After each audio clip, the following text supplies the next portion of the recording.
In this video, we're going to discuss the classroom expectations for Mrs. Featherstone's Math 7 class. We're going to start by talking about how we come into the classroom. The first thing that we do is that when we enter the classroom, we read the board to see what we are doing for the day. When we do this, we can see what things we need to pick up or get out.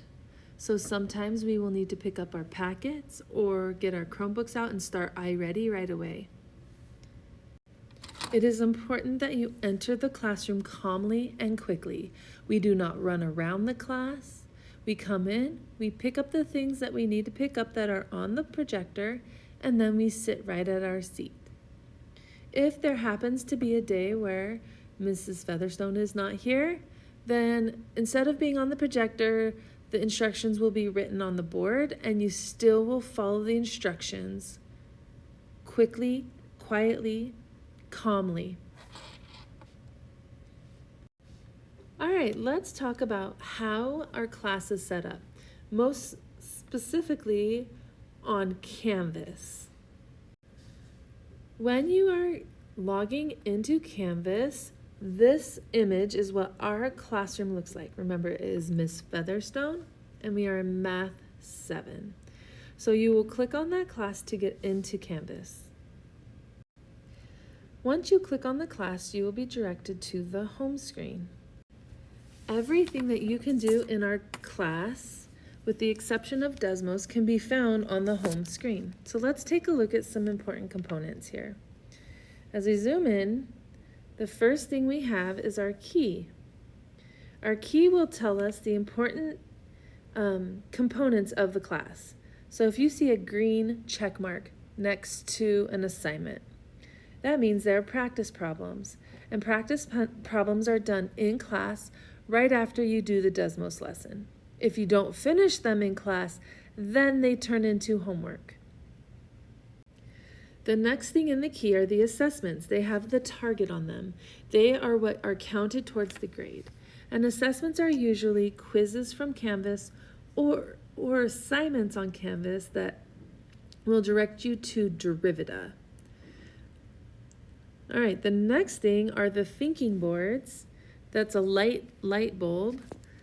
The thinking boards are usually just when we're working together. You'll see them either on the Canvas page, or sometimes we'll see them on a Desmos lesson. So those are the thinking boards, and those are the things that you're working together in groups with. Okay. Then if you see a B on the Canvas course, that means it's a Desmos activity, and you'll need to go to the Desmos page. And the last thing on the key is a pencil. That will be check your understanding. You can do the check your understanding if you have extra time in class, or if you do not have extra time in class, you can do it as homework. And it's just designed for extra practice for you for the assessment. And the check your understandings, a lot of the problems will come and be a part of the assessment. So they're really good problems to practice.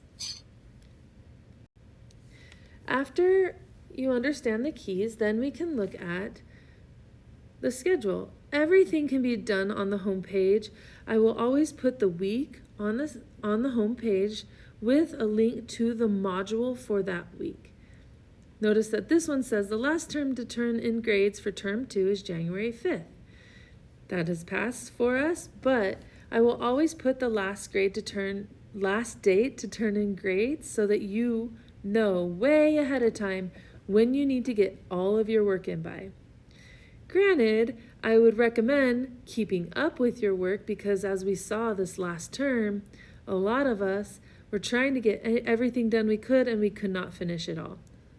Okay, so it's your responsibility to be keeping up, following along, okay, and knowing when the last day to turn in any work is. Okay, let's take a look at an example module for this class. So on our homepage, if you were to click on the week, January 2nd through the 5th, it has the week lined up. Monday, we did not have school, so it tells us no school. Tuesday, what we are doing that week would be the proportion Desmos, so Desmos 7.4.2, and we knew it was Desmos because there was a B. Then we had 7.4.2 practice problems. Okay, and then the next day, Wednesday, we had Desmos 7.4.3, so we knew that was a Desmos on the Wednesday. Then we also had the practice problems after the Desmos, so we've got the green check mark. Okay, and then Thursday, we did a check your understanding. I actually gave you the day to do that, and we knew it was check your understandings because there is a pencil. A lot of times with the check your understandings, there's going to be a video that goes along with that. So if you are at home and you need the extra practice, you can watch the video to help you. And then on Friday of that week, we had a cool down quiz for sections 1 through 3. So see the red target? That tells us that that was the quiz. So that is how the class is set up in our Canvas course. Just a couple other things that you will see in this class that are not quite in Canvas. The first one here, if we are told to go to iReady, here is our iReady. So we will go in through Clever, we click on the iReady, and then you do always start with if there are any teacher assigned lessons on the left side of your iReady screen. If you happen to be in a Math 180 class, it's going to be your responsibility to know which assigned lessons are lessons from Math 180 and which ones are from our class. I will include in Canvas the lessons that are for our class so that you should know. So that is going to iReady. I'm not going to show you the clicked on screen for my iReady because it won't be anything like yours. But this is how you find it. It's in Clever, and then you just click on the iReady. All right, the last thing I want to show you that is a really big part of our class is the student.desmos.com. So if in the agenda it tells us that we will be doing Desmos for the day, you will go to the website student.desmos.com. And on that home screen, we'll have all the lessons that we've done so far. Now this one, usually we'll have the ones that are open are ones that you've done, so they're going to be previous ones. And then at the top, you should have the one we're going to do for that day. You can also know which one you're doing for that day because it tells you the number of the lesson that we're doing and the title. So you should be able to easily find it. With the Desmos, sometimes I'll have you guys work on them on your own, and other times, especially if it's a harder concept, I'll work on them with you. So it's kind of a combination of different learning styles for all of the different learners. Okay, that is a full summary of how the class is set up. Now we're going to talk about the expectations for working in class. When we are doing work in class, there are different expectations depending on what we are doing. But first thing, you should always be doing what you are being asked to do. Okay, it is your responsibility to know what you're supposed to be doing in class. With that being said, let's take a look at some of the rules I've set up for our class. The first expectation, and probably the most important, is that while the teacher is talking or another student is answering a question, you must be actively listening. So you're making eye contact, you're following along, you're doing the things that are being asked of you. Okay, and we need to make sure we're showing respect. The most disrespectful thing you can do is when somebody's trying to teach you to talk through them and just ignore them, whether it's a teacher or even a student. The second rule of working in class is to do the work that you are being asked to do right when you are asked to do it. Do not say, oh, I'll do this at home. No, because guess what? You're not going to do it at home because that never happens. Also, you are responsible, once again, for doing the work. Nobody can make you do it. So you need to take that responsibility. All right, and this last rule I'm adding in as a new one because it has been a very big problem in this class. Stay in your assigned seat unless the teacher tells you it is okay to get out of your seat. We are having issues with not respecting what the teacher tells you with the seating chart. There's a reason she has a seating chart. It's because they're trying to get the best out of your learning. Okay? So we need to stay in our seat unless the teacher tells you it is okay to get out of your seat.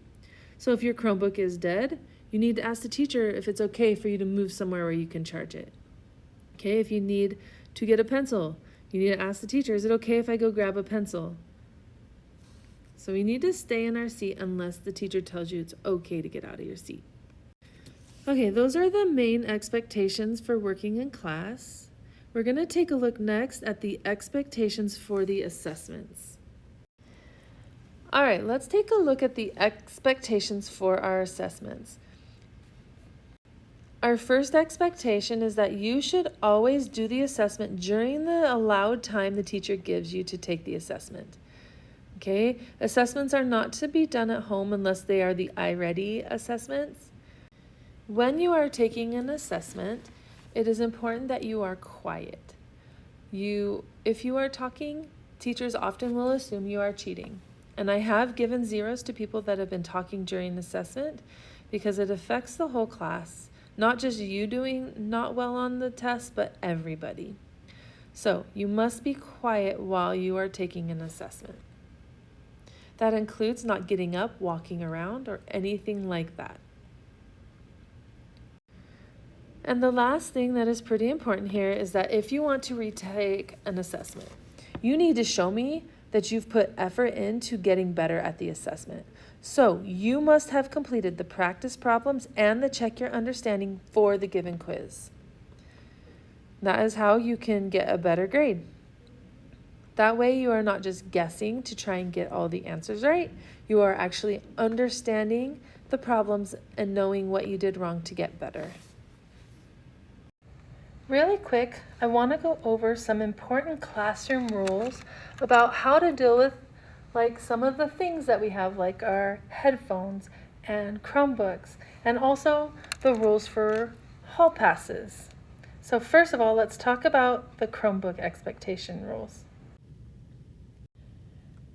You must bring your Chromebook fully charged each day to class. If you need to borrow a charger or a Chromebook, you will have to sign it out and return it to where you picked it up at the end of the class. So, I am finding lots of charging cables and even my Chromebooks lying around the classroom. So if you do borrow a charger, I want you to please put it back where you picked it up so that we don't have our chargers lying around. That's what breaks them. So please be responsible with your Chromebooks. The ideal situation is that your Chromebook is fully charged coming into class. Hall passes are allowed in the class if you create an e-hall pass. However, no hall pass will be accepted the first 10 minutes of class and the last 10 minutes of class. You'll need your e-hall pass anytime you leave the classroom. If you forgot something in another class, you're going to have to use a hall pass. If you forgot or if you need to go get a drink, you must create your own e-hall pass. The only time a teacher hall pass will be created is if there's an emergency or something that I need you to do is happening. So that is our hall passes for our classroom. In our class, we will be using calculators almost every day, so I need you guys to make sure that you treat the calculators with respect. We have already broken 6 calculators to the point where they are not even usable.